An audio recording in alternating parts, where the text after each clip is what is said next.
Hello students, welcome back to Sankalp academy. Hindi series में आपका स्वागत है। तो आज हम पढ़ेंगे किंगडम प्रोटिस्टा।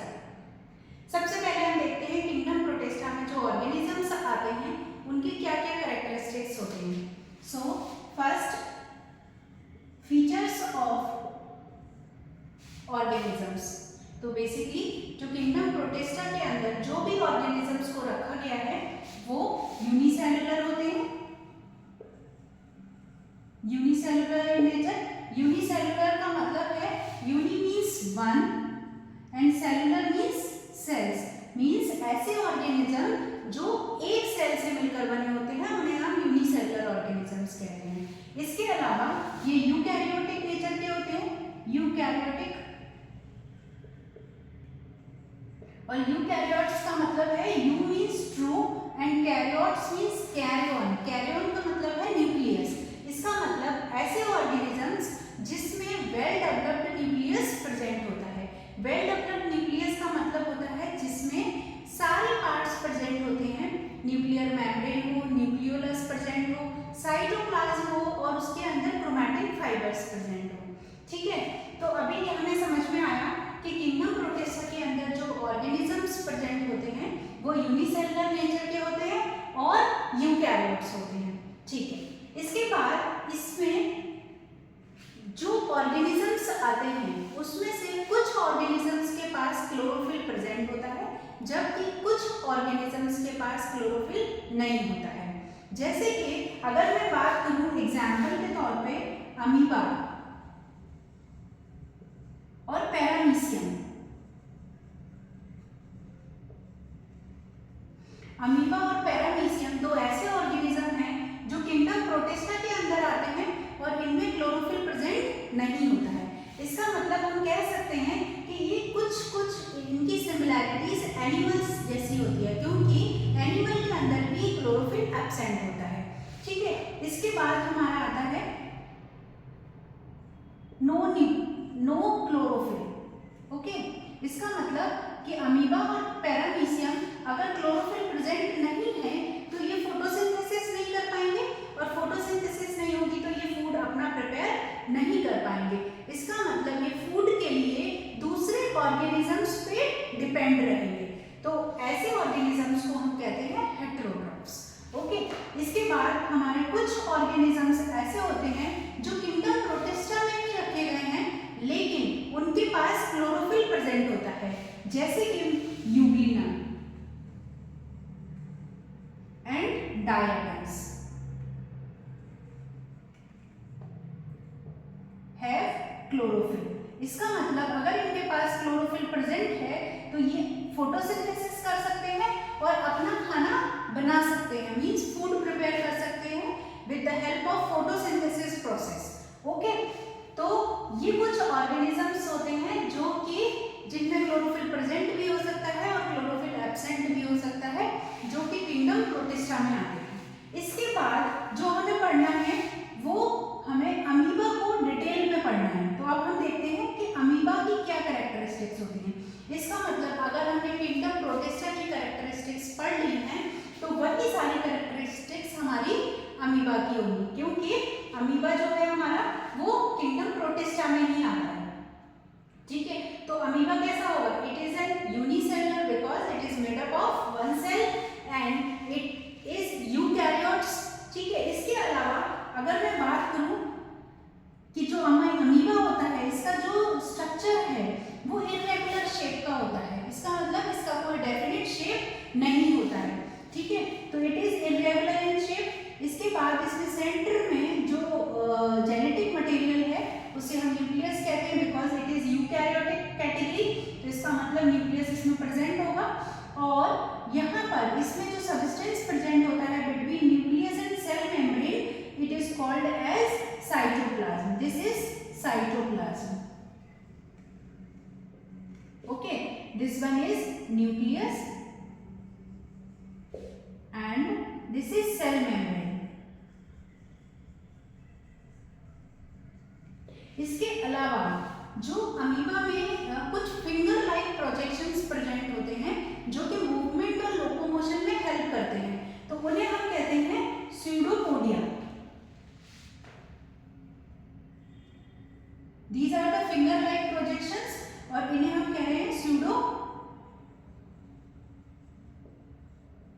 पोडियम। अगर एक प्रोजेक्शन है तो उसे हम स्यूडोपोडियम बोलेंगे, और अगर एक से ज्यादा है तो उसे हम स्यूडोपोडिया बोलेंगे। It means we can say that pseudopodia is the plural form of pseudopodium. Okay, तो हमें यहाँ से समझ में आ गया कि अमीबा का स्ट्रक्चर कैसा होता है। और ये अमीबा जो होते हैं बेसिकली स्टैग्नेंट वाटर पे रहते हैं। स्टैग्नेंट वाटर वो वाटर होता है जो कि फ्लो नहीं करता है, रुका हुआ पानी, उसे हम स्टैग्नेंट वाटर कहते हैं। और ये बेसिकली पॉन्ड में प्रेजेंट होता है। तो हमारे अमीबा जो होते हैं वो पॉन्ड वाटर में देखे जाते हैं, वहां पर मिलते हैं। ठीक, इसके बाद हम देखते हैं नेक्स्ट कि अमीबा में कौन कौन से एक्टिविटीज होती हैं और वो कैसे परफॉर्म होती हैं। ओके, नेक्स्ट है हमारा how an amoeba moves. Means amoeba में मूवमेंट किस तरीके से होता है।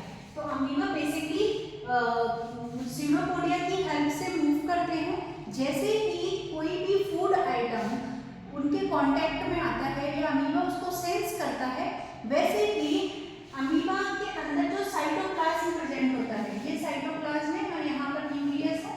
तो ये साइटोप्लाज्म जो है वो एक्सटेंड होने लगता है, पुश होता है एक साइड पर जहाँ पर फूड आइटम्स प्रेजेंट होगा। This is food item. Okay, तो एक फिंगर लाइक प्रोजेक्शन बनेगा और उस प्रोजेक्शन को हम कहते हैं एक्सटेंडिंग स्यूडोपोडिया। और इस स्यूडोपोडिया, स्यूडो मींस होता है फॉल्स और पोडिया मींस फुट। ये फॉल्स फुट कहलाते हैं क्योंकि जैसे ही अमीबा अगर चाहे तो अपने स्यूडोपोडिया को डिसअपीयर भी कर सकता है।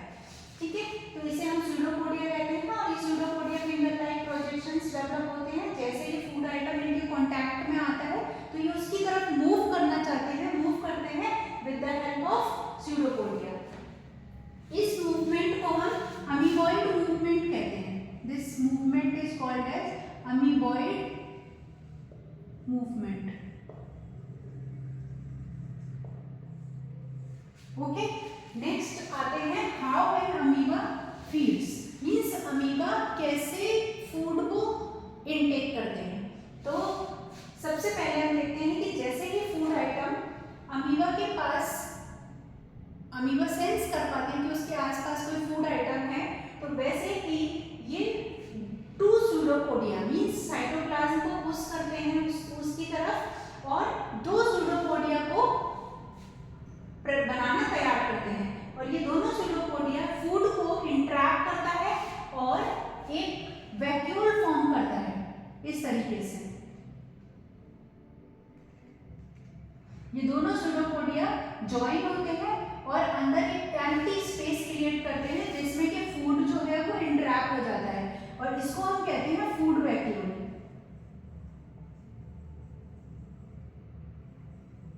फूड वैक्यूल फॉर्म होती है और दोनों स्यूडोपोडिया का टिप जो है जो ज्वाइन करता है और ये डिसॉल्व हो जाती है, ये मेम्ब्रेन डिसॉल्व हो जाती है जिसकी हेल्प से अंदर एक फूड वैक्यूल आ जाती है। इस फूड वैक्यूल में साइटोप्लाज्म अपने डाइजेस्टेड जूसेस को सिक्रीट आउट करता है और सिक्रीट आउट करने के बाद ये फूड आइटम डिसॉल्व होता है, सॉल्युबल फॉर्म में आता है और इसको साइटोप्लाज्म इनटेक कर लेता है एज ए न्यूट्रिएंट्स। तो ये फीडिंग मैकेनिज्म होती है जिसकी हेल्प से अमीबा फीड करता है।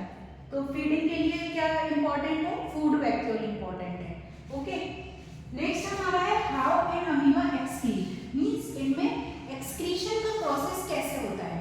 तो अमीबा में बेसिकली दो तरीके से एक्सक्रीशन होता है। अमीबा का वेस्ट प्रोडक्ट जो है वो अमोनिया है और ये अमोनिया बेसिकली सेल मेम्ब्रेन के थ्रू सिंपल डिफ्यूजन प्रोसेस से डिफ्यूज आउट हो जाती है।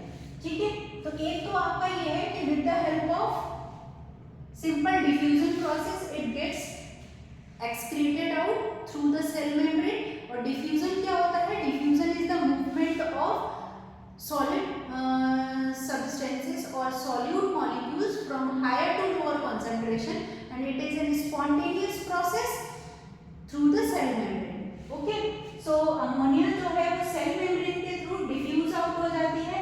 और दूसरा प्रोसेस ये है कि अमीबा के अंदर कॉन्ट्रैक्टाइल वैक्यूल्स प्रेजेंट होते हैं। ये जो आप देख रहे हैं ये इसके अंदर कॉन्ट्रैक्टाइल वैक्यूल्स हैं और ये कॉन्ट्रैक्टाइल कॉन्ट्रैक्टाइल वैक्यूल्स कॉन्ट्रैक्ट करते हैं और एक्सपेंड करते हैं।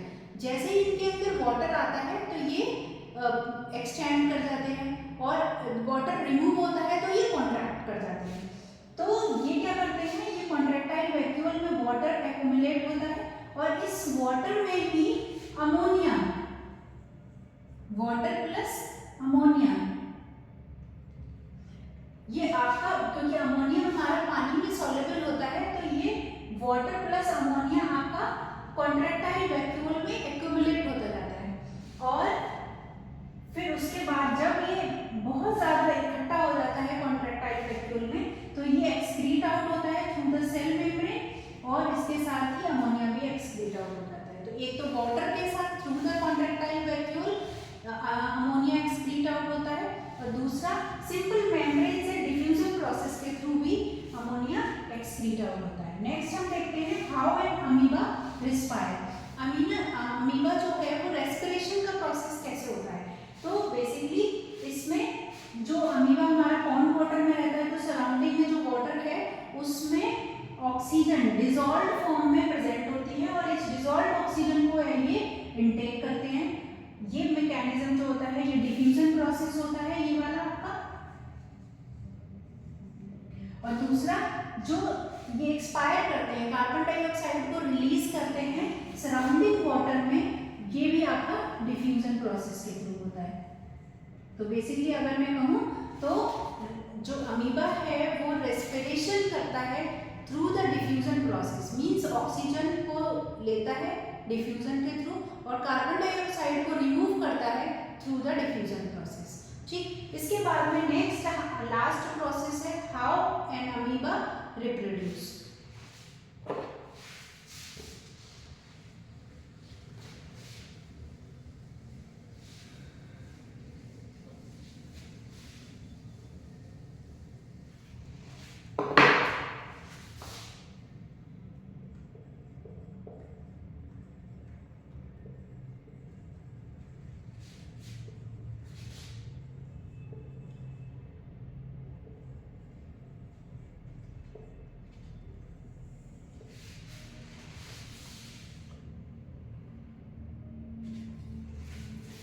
How an amoeba reproduce means reproduction means to increase the numbers। तो अमीबा के नंबर्स कैसे बढ़ते हैं, तो इसके दो प्रोसेस होते हैं। पहला तो है बाइनरी फिजन,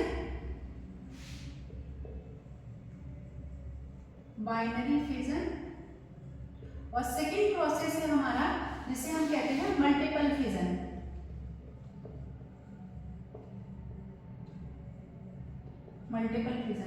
इट मींस कि अमीबा दो प्रोसेस के थ्रू रिप्रोड्यूस करता है, रिप्रोडक्शन का प्रोसेस करता है जिसे हम कहते हैं बाइनरी फिजन और मल्टीपल फिजन।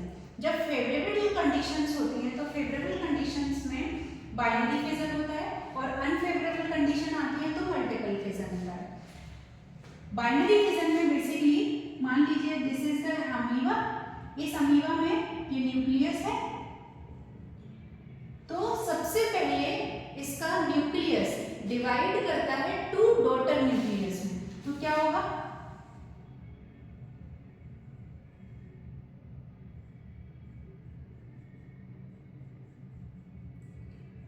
न्यूक्लियस डिवाइड किया दो डॉटर न्यूक्लियस में और इसके अराउंड साइटोप्लाज्म कलेक्ट होता है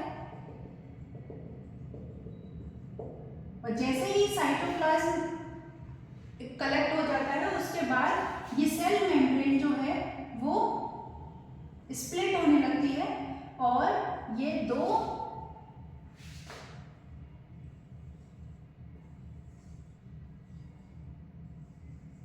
डॉटर अमीबी फॉर्म करते हैं।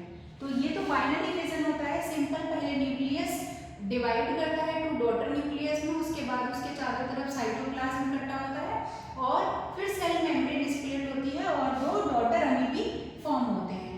उसके बाद आते हैं हम next multiple fission. Multiple fission unfavourable condition में होता है और अनफेवरेबल कंडीशन जैसे आती है वैसे ही अमीबा अपने चारों तरफ एक सिस्ट फॉर्म करता है। This is the plasma membrane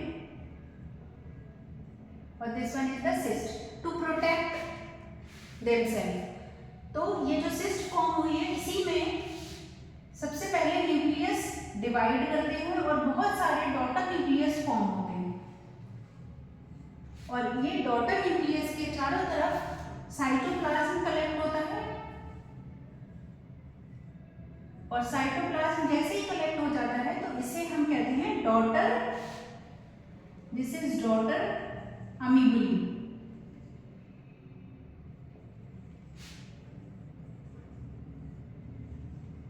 अमीबुली जैसे ये डॉटर अमीबुली बहुत सारे फॉर्म होके इसमें स्टोर रहते हैं, और जैसे ही फेवरेबल कंडीशन आती है, जैसे ही दिस इज द न्यूक्लियस, जैसे ही फेवरेबल कंडीशन आती है तो ये सिस्ट जो है वो बस्ट हो जाता है, दिस वन, ये ब्रेक डाउन हो जाता है, और ये सारे डॉटर अमीबुली स्प्रेड आउट हो जाते हैं और ये ग्रो करते हैं, यंग अमीबा फॉर्म करते हैं। क्या फॉर्म करते हैं? यंग अमीबा और अमीबी, जिनसे ये मैच्योर्ड अमीबा बनते हैं, और फिर उसके बाद में फिर से इनमें मल्टीपल फिजन या बाइनरी फिजन होता है। तो ये आपका था रिप्रोडक्शन प्रोसेस, इस तरीके से अमीबा रिप्रोड्यूस करते हैं। तो this is all about kingdom protista. In the next video lecture हम देखेंगे kingdom fungi. Okay, thank you.